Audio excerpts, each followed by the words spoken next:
Have you ever wondered why some people seem to glide through life with quiet strength, while others feel lost, endlessly searching for something that eludes them? The difference is not chance. It is not fate. It is a sacred truth that has been hidden in plain sight, often overlooked, disguised in the ordinary. It is your imagination. Not the fleeting fantasy or idle daydreams we often hear about in childhood tales, but the kind of imagination that shapes the very fabric of reality. Subtle yet absolute, it doesn't wait for permission. It doesn't require validation. It simply creates through you, seamlessly shaping your world with every thought you accept as true. The moment you realize this, everything changes. The gap between who you are and who you wish to become no longer feels like an insurmountable wall. It becomes a door, and that door opens inward. For centuries, the world has taught us to seek power outside of ourselves, to believe that change comes through struggle, approval, or chance. But all along, the true power has always been within. Not metaphorically, but literally. Your imagination is not just a mental tool. It is the living presence of the divine within you. Ignore it, and you drift. Recognize it, and you command. You were not created to worship a distant force. You are here to awaken to the truth of what you already are. Most people, when asked to describe God, will point outward, toward the heavens, a statue, or a distant place. The world has projected its deepest understanding of power as something distant, separate, and beyond reach. But the real power is far closer than we imagine. It is not in some far-off realm, but woven through the very essence of our being. It is the divine presence, not a figure in the sky, but living within your heart, speaking in silence, guiding every thought you dare to believe. And that divine presence, the true source of creation, is your imagination. At first, this might sound too simple, too human, too internal. But that's the point. The greatest truths are never hidden in grand ceremonies or rituals. They are found within, buried in your deepest consciousness. And your imagination is the evidence of this. It creates not with fire or thunder, but with quiet certainty. It does not judge your thoughts, good or bad. It simply brings them to life. It molds your assumptions, inner dialogues, and silent beliefs into form. It never stops creating because it is the ceaseless engine of reality. That engine is divine. When the ancient teachings remind us that there is only one creator, it is not pointing to a deity far removed from us. It is directing us inward. To be still and know the Creator within is to silence the outer noise and recognize the source of all creation that resides within us. That Creator doesn't dwell in temples made by hands. It resides in the stillness of your awareness, in the images you hold, in the feelings you choose to nurture. Your imagination is not an escape from reality. It is the true sanctuary, the holy place where creation begins. Ignore it, and you walk in circles, unable to find your way. Recognize it, and you walk in light as a conscious co-creator of your world. This divine power within you will shape whatever you accept as true, whether it serves your higher purpose or not. That is its perfection and its mercy. It doesn't need to be worshipped. It needs to be acknowledged. When you see yourself as unworthy, your imagination reflects that belief and manifests it in your life. When you see yourself as empowered, your imagination mirrors that strength. It is impartial, not creating based on your desires, but on the reality you embody. It brings to life what you are, not what you wish for. And that is why it is sacred. It cannot be deceived. So stop searching for a distant God in the sky. Stop waiting for signs or angels to appear. You have already been given the greatest gift, the divine power of your imagination, and it is waiting for you to recognize it. To awaken to it is to awaken to your true potential. To deny it is to suffer, endlessly searching for something that was never far from your reach. You do not need to find God, you need to remember. The divine has no image but your own. Your thoughts, your visions, your emotions, these are the brushstrokes of creation. Once you realize this, you are no longer a passive observer of life. You become its sculptor. You were told that power lies outside of you, in places, people, or objects. But if imagination is the true source of all creation, then the temple was never built by hands. It was built within you. The divine presence you've been taught to worship is not far away. It is thinking through you, dreaming through you, creating through every thought, picture, and feeling you hold within. And yet, for most, this creator has been forgotten, not because it is absent, but because it is too close to see. Everything you experience begins in the unseen. The moment you believe something to be true, whether consciously or not, your imagination begins to construct the bridge of events that will bring it to life. Not through effort, not through luck, but through the universal law of creation. Your imagination does not need the approval of others. It does not need validation. It only requires your awareness and direction. When you walk through life unaware of this power, you are merely a passenger. But when you awaken to it, you become the author of your reality. This is not metaphor. This is truth. Reality bends according to the beliefs you live by, not the beliefs you express, but the ones that are embedded deep within your self-image. Most people pray for change while continuing to nurture the same mental patterns that created their present situation. They seek transformation while holding on to the beliefs that ensure nothing changes. You cannot plant seeds of fear and expect to harvest peace. Imagination is precise. It reflects not your desires but your beliefs. Now you must ask yourself, what have I been imagining? What story do I tell myself every day in the quiet of my mind? Because that story is becoming my reality. The world is not happening to you. It is happening through you. And until you return to the Creator within your own mind and heart, you will remain a servant to the unconscious beliefs that shape your life. But once you awaken to this truth, you no longer wait for change. You command it. Because you are not here to worship the Creator, you are here to remember the Creator that resides within you. You are here to realize that you already are what you seek. Once you remember that your imagination is the Creator, a new sense of responsibility arises.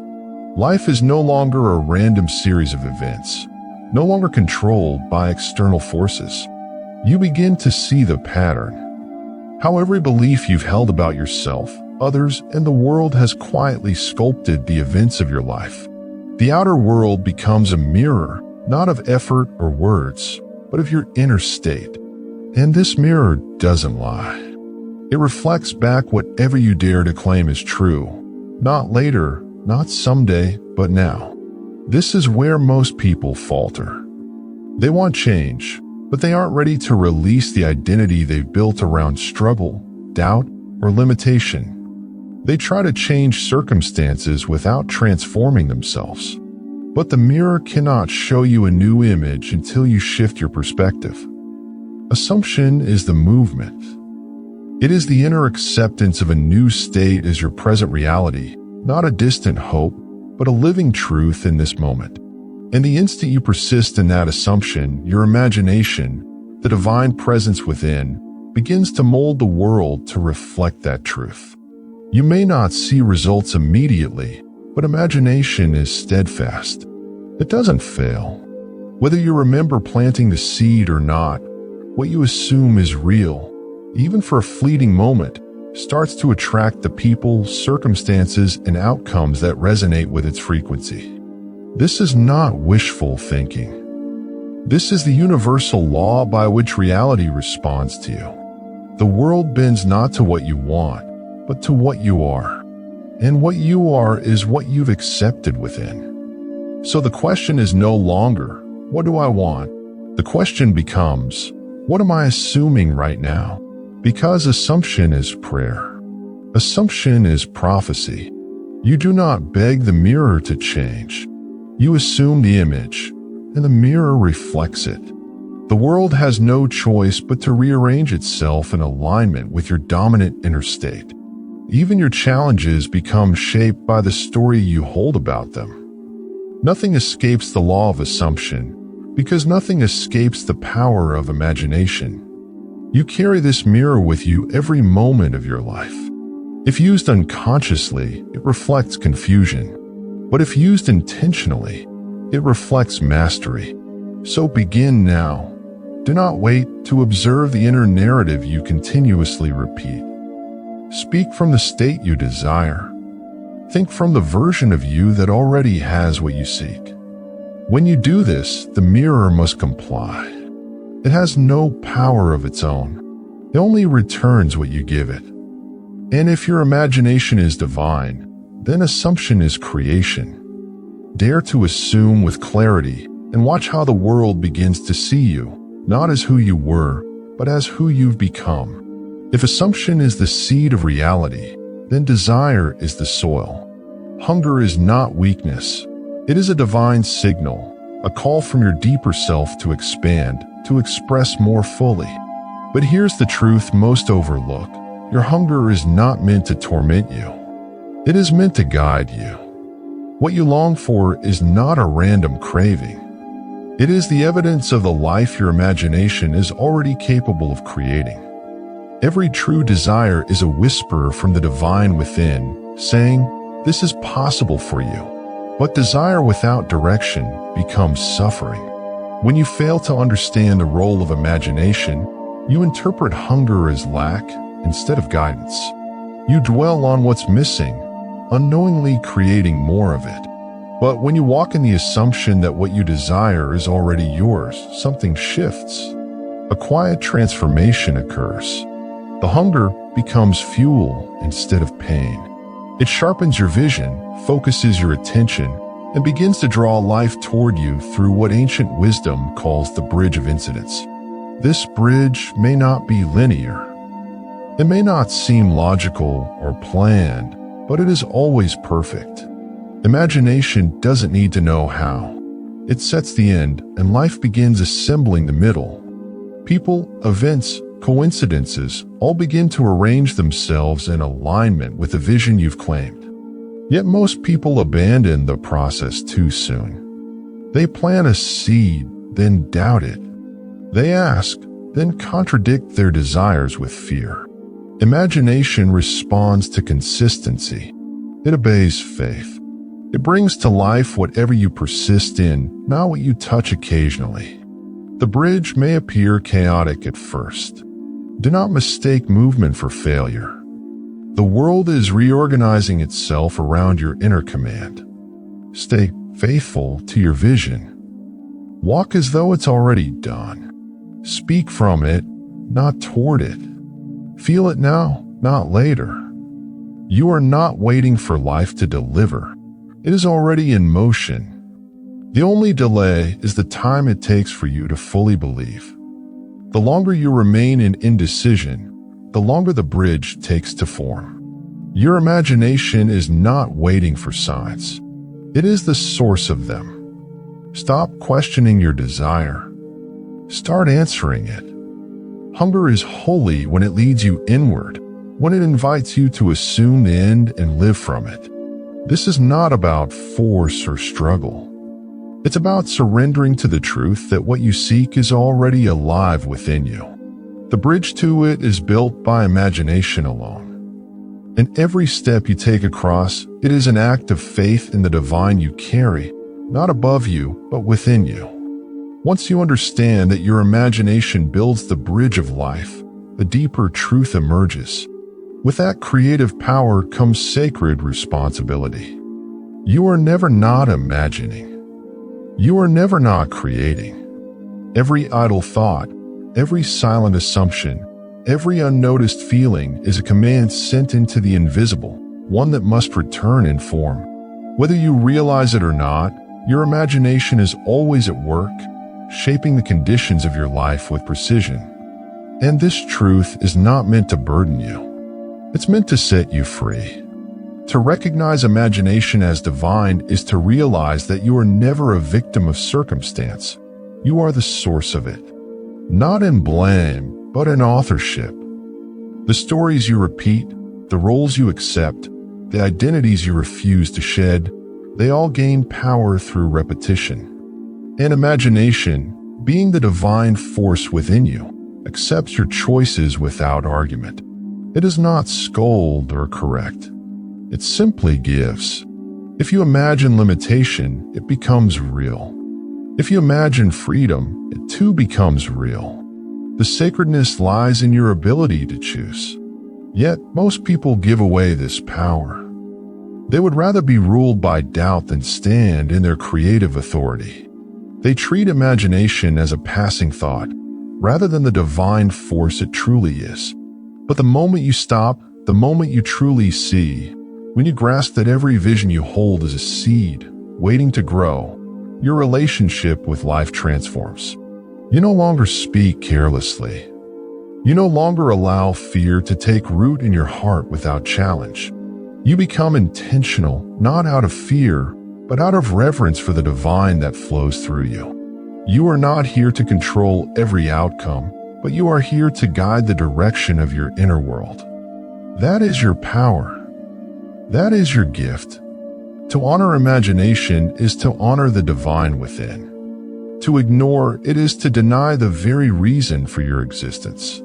You were not created to drift aimlessly. You were created to shape, to form, to speak into the silence and watch it echo. And when you fully embrace this truth, you stop asking, "Why isn't it happening?" Instead, you start asking, "What am I creating right now?" In conclusion, you were never powerless. You were simply unaware. Your imagination has always been the divine within you, quietly waiting for you to see, to feel, and to know, not as a concept, but as your living reality. You are the dreamer. And the moment you awaken, the dream changes. So use it. Use it boldly, faithfully, and deliberately. Or remain powerless. Not because life holds you back, but because you have yet to claim the throne within. Your imagination is the divine. Use it or drift through a life shaped by unconscious thought. But once you realize this, there are no excuses, only creation.